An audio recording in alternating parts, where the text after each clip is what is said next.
আসসালামু আলাইকুম রহমতুল্লাহি ওয়া বারাকাতুহু। আমরা মোটামুটি অনেক জায়গায় গেলাম, গিয়ে অনেক ফ্যামিলিতে টাকা পয়সা দিছি, আমি অনেকগুলো ভিডিও করছি। কিন্তু দুঃখজনক ঘটনা হলো, এখানে আরেকটা বাসায় আসলাম, আসার পরে দেখি ওনার থাকার যে ঘর, ওনার এমনি তো ঘর নাই, কোনো রকম বাঁশের বেড়া, তারপরে যে ছিঁড়া খেতা বা এমনি এই যে বাঁশ দিয়ে ঠিকা দিয়ে ঘর কোনো রকম রাখছে।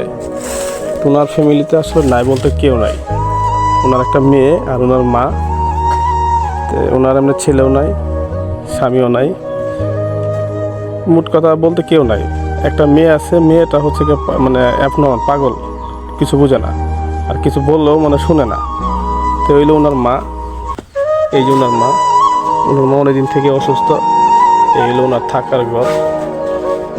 বিশেষ করে আমার গ্রাম এলাকায় যতটুকু চেষ্টা করি নিজের ঘরটা ঠিকমতো যাতে রাখতে পারি, কিন্তু আসলে অর্থের অভাবে টাকা নেই, না থাকার কারণে ওনার এলে ঘর, এই যে বেড়া, মানে ঘরের ভিতরে দাঁড়ালে বাড়িতে সব দেখা যায়।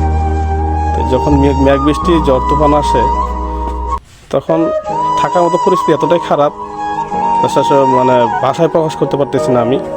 তারপরে আসলাম, এসে দেখলাম ওনারে, উনি দেখে এসে শুয়ে আছে, পরে আমার দেখে সে উঠছে। তো দীর্ঘদিন থেকে অসুস্থ। আচ্ছা, আপনি অসুস্থ কতদিন থেকে? অনেকদিন থেকে। আচ্ছা, আমার ফ্যামিলিতে কে কে আছে? আমার ফ্যামিলি, আপনার সংসারে কে কে থাকে? আপনি, আপনার মেয়ে, স্বামী মারা গেছে অনেক আগেই? আচ্ছা, তো চলেন কিভাবে? সরকার থেকে বয়স্ক ভাতা দেয়, ওই টাকা দিয়ে চলেন? এছাড়া এমনি কোনো টাকা পয়সা পান না?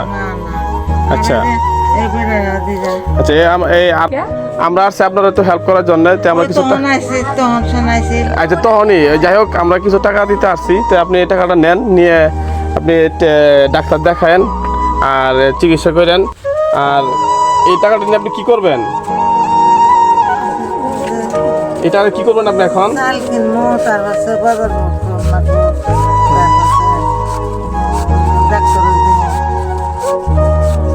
যাই হোক, আপনাকে কিছু টাকা দিয়ে গেলাম, আপনি টাকাটা নিয়ে এমনি ডাক্তার দেখেন, আর আপনার ঘরে যে চাল ডাল যা কিছু লাগে কিনে নিন, ঠিক আছে? তারপরে আমরা আবার আসবো ইনশাল্লাহ। হ্যাঁ, আমাকে যখন দোয়া করেন, আমরা আপনার জন্য দোয়া করেন, আপনি সুস্থ হন, ঠিক আছে? আপনি ভালো থাকেন। হ্যাঁ, ওকে, আসসালামু আলাইকুম রহমতুল্লাহি ওয়া বারাকাতুহু।